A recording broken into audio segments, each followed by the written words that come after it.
Hi, and welcome to Pat Baer's Anime Club. It's an ongoing video series where every other Monday I put up a new episode taking a look at something from the world of anime that I want to chat with you about. It could be a deep dive on a particular author or subject or, I don't know, trend that I'm interested in talking about. And in this case, it's recommendation time. That's right. Throughout the year, every time there is a new anime season, a couple weeks in, so we get like 4 or 5 episodes into the shows, I should say. I talk about my favorites, my recommendations. Now, it turns out sometimes I can end up dropping a show almost immediately after one of these airs, but at the very least, these are the shows that I am interested in and that I want to recommend to you. So we'll talk about the fall 2024 recommendations in this very video. And in the comments below this YouTube video, let me know what you're really liking. Is there a show that you didn't see on this video, but you're like, well, this is my favorite, Pat, and you should be checking it out? Because maybe I am and I just didn't recommend it, or maybe I missed out and I should be checking it out. So let me know. But let's go into the first one. Statistically, you're watching this. If you're watching this video, you're probably watching this show. We'll start with Dan to Dan. Just like you're probably watching it because it's very cool. It's rad as hell. If you have not checked out Dan to Dan, content warning for the first episode, and then maybe a less explicit, less emphatic content warning for the rest of the episodes as it goes on. This show is a lot. It is about ghosts and aliens and monsters and fighting them and being weird teens and coming together, and a character named Turbo Granny that is everything is a lot in this show. It's funny, it's weird. There's some high school hijinks that undercuts on purpose, that goes into undercut the dramatic tension and the violence and the cool. Science Saru is killing it with this show. It just looks incredible. It's a phenomenal adaptation. I highly recommend it. It's Dan to Dan. I think episode 1, you'll know if this is a show for you or not. I don't think this is you got to give it 3 or 4 and maybe. No, you'll know after episode 1 if this is the thing you're hyped for. Also, incredibly catchy OP. So even if you're not into the show, you might like the opening theme, which is how some people were last season with Nokotan, where they did not necessarily love Noko and her antics, but they really did like the theme song. I'll become a villainess who goes down in history. You knew an isekai would be on this list. You knew that. Going into this, you knew Pat's going to mention something to do with an isekai. There's only so many this season, but he's got one he's watching. I mean, I have 3 I'm watching, but this is the one I recommend. It's a fun premise. We're going through the Otome game thing of the main character was from our world, has been reborn as a villainous character in this game. She knows the events of the game. She knows where it's going. And she's fucking psyched to be the villainess. Not because she has evil in her heart, but because she really likes those characters. Because a lot of, not necessarily the Otome games, but a lot of our own human perception of these villainous characters is a lot of these characters aren't really that bad. They're just there to further along the plot to move the heroine forward. And if you find a lot of those characters kind of bland, you might gravitate toward the villainous. So our main character has a distorted understanding of what it means to be a villainous. Really, to her, it just means doing everything you can, not being apologetic, and pushing the main character, the heroine, the main character of the Otome story, the dating game story, and challenging her and pushing her to be better. So she's not really villainous. She's just kind of assertive, and it's very fun to watch the characters around her not explicitly not believe that she's a villainess. At best, that she's tsundere. It's very enjoyable. There's some stuff coming here where I'm like, well, who's the real villain? Which is fun. That's fun stuff. So I recommend this.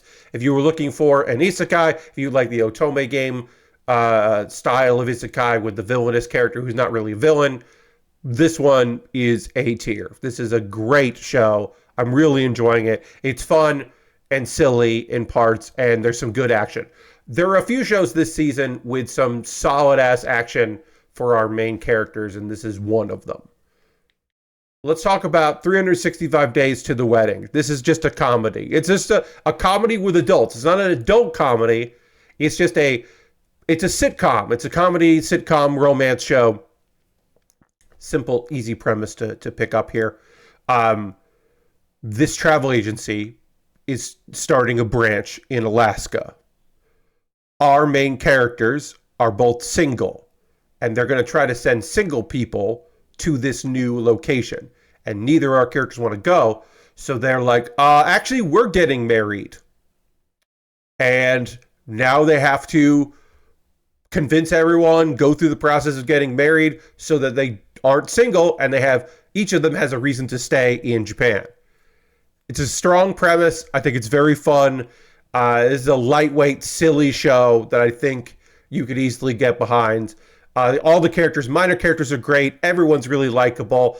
I wouldn't want to say it's realistic, but it's definitely more grounded than wacky. It's not a wacky situation thing. It's more like, let's deal with our own consequences. And as I said, it is a romantic comedy, and it is really sweet. It's not saccharine, but it is sweet. And anytime we got a romance show that's not set in a high school, I'm at least intrigued. And this one definitely got me going. I'm really enjoying it. I think I'm only like 3 episodes in. I'm not caught up because I'm not feeling the need to always be up to date. I don't think I'm going to see spoilers on my various social media feeds, but this one I'm constantly looking forward to. We'll say that. I'm also always looking forward to the next episode of Ranma 1/2. That's right. The remake of Ranma 1/2 is out, and like not all, but a lot of the recent remakes, this one's really good. It's just animated gorgeously. It's very fun. They seem to be, so far, toning down some of the stuff that, like, when this first was a manga was, like, probably okay, and when this was first an anime was, like, probably okay. I mean, some of the core stuff is still the same. Our main character still turns into a girl when it gets wet and does not like that. Ranma does not like Ranma-chan. Akane and Ranma are still trying to figure out what it means to be engaged and all of that for their various things, the different crushes that they have on other people and all of that. We still haven't seen Perv Grandpa, and is that going to be toned down? I don't know. We still haven't seen, at the time of this recording, we have not seen Shampoo yet.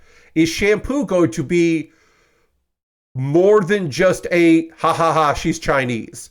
I think so. I think there will be more to Shampoo, who is a character I really enjoyed, but maybe in 2024 is a little too one note.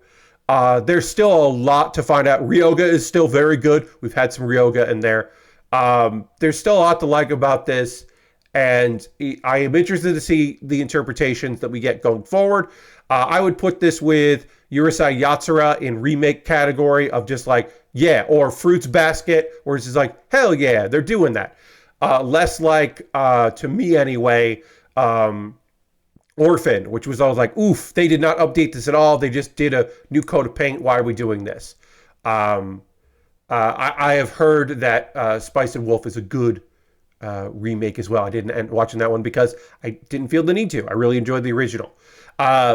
The thing with Ranma 1/2 is it's been a while, and there's probably episodes I didn't see, right? Like, I wasn't watching it consistently. I was watching it when it was on, and sometimes I was watching it dubbed, and sometimes I was watching subtitled. So, like, for me, this is like revisiting an old friend that you don't remember everything, but then you're starting to remember as you're watching it. And there's probably some stuff in here that's been some changes that I haven't even noticed because it's been seamless. And that's been great. Sorry, I keep peeking to look at my levels, and they seem good. So we'll keep with that. But yeah, Ranma 1/2 has just been really solid and really enjoyable. So check it out.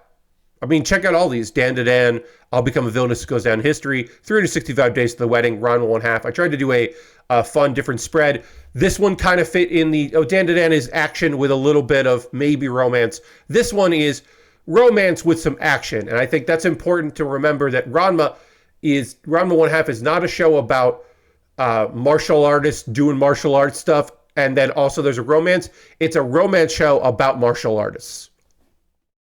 And you'll see if that feels right to you. I do have a bonus recommendation that is not a show. I'm breaking my own rules to recommend a movie. It's only an hour long. It's on Amazon Prime right now. It was in theaters in the US and, of course, theaters in Japan. You'll be able to find it. It's readily available, which I can't always say about movies that come out. But I also don't watch a lot of movies these days. But I did watch Look Back. And this is not a great screenshot of this, but this is the screenshot that I have. It's lovely. It's the Chainsaw Man and Fire Punch made a lovely little OVA. Based on his comic, and it's lovely and sad in places. It's about creativity and trying and coming of age and friendship and making your rival your friend, so you continue to have a rival, and ups and downs, and it's poignant, and like I said, there's some sadness in it. There's still some angst, but they cram a lot of feelings into an hour, like 58 minutes or whatever. Look Back is awesome, and I highly recommend it. As I said, it's on Amazon Prime, and it's there'll probably be a home release at some point, but you can track it down. It was in theaters briefly in the US. I believe you'll find it out there, and it's worth tracking down. It's really good. And that's my fall 2024 recommendations. 4 anime shows that are out on Netflix and Crunchyroll, depending on where you're looking, and then a movie that's on Amazon Prime.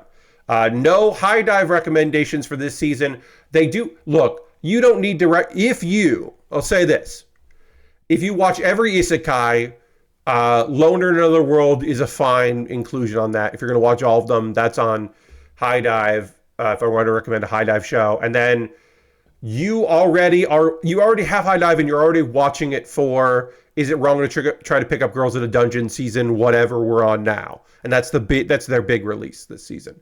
And then some dubs from last season that are ongoing. You'll find something you like there if you've got that. For me, nothing spectacular in high dive this season. That's just the way it worked out. But that's going to do it for my fall 2024 recommendations. As I mentioned in the comments below, please tell me what you're watching this season. If there's anything that didn't get mentioned here, if you're watching the Do-Over Damsel, if you're watching, if Dragon Ball Daima is hitting you harder than it's hitting me, let me know in the comments. Also, if you have any recommendations for future shows you'd like to see, things you'd like to see me cover on here, I do have a few ideas coming up. I still need to do my good anime filler to juxtapose my bad anime filler video. I do have an idea for the joy of being anime only. As more and more people get mad at adaptations, it's always good to remember. And I can maybe be like, anime only also includes if a 1,000 chapter manhwa is picking up the pace too much for your liking. It's that might be a good idea though. And then also the weirdest and worst plot reveals in anime. I think that one's, I'm waiting for a show to finish, because they haven't made the big reveal yet. Right now it's a manga reveal, and I'm waiting for a particular show to have its big reveal that I think is terrible. And this is different from plot twists, which I've done before. This is plot reveals. These are big elements. These are shows that have an ending where you're like, what? And weirdest doesn't have to be bad, but they are what? That one is a long way off, but if you have ideas, I'd love to hear it. As I said, you'll probably see the joy of anime only. Good anime filler definitely coming. And then, of course, as we go on for the rest of the year, there will be my awards, my superlative awards, and then also my anime of the year. My top 10 list will be the end of December. Will every show on that list have been out all episodes? No, but most of them by the time I record that. And then also, when this season is wrapped up, I will do my fall wrap-up / winter 2025 preview, which will be live. And I'll be recording that. I don't have a graphic for it yet, but I'll be recording that episode live on Twitch on New Year's Eve. And then we'll play some games leading into the new year, because it shouldn't take 3 hours. It might, but it shouldn't. But that's going to do it for this video. I rambled on here at the end longer than I was expecting. I hope you enjoyed this video. Share it with somebody. If you know somebody was asking about what you recommend for the fall season, this might help them out. They're like, what should I be watching? Maybe this video helps. Thank you so much. If you haven't subscribed yet, please do. I'll see you in the next one. Goodbye.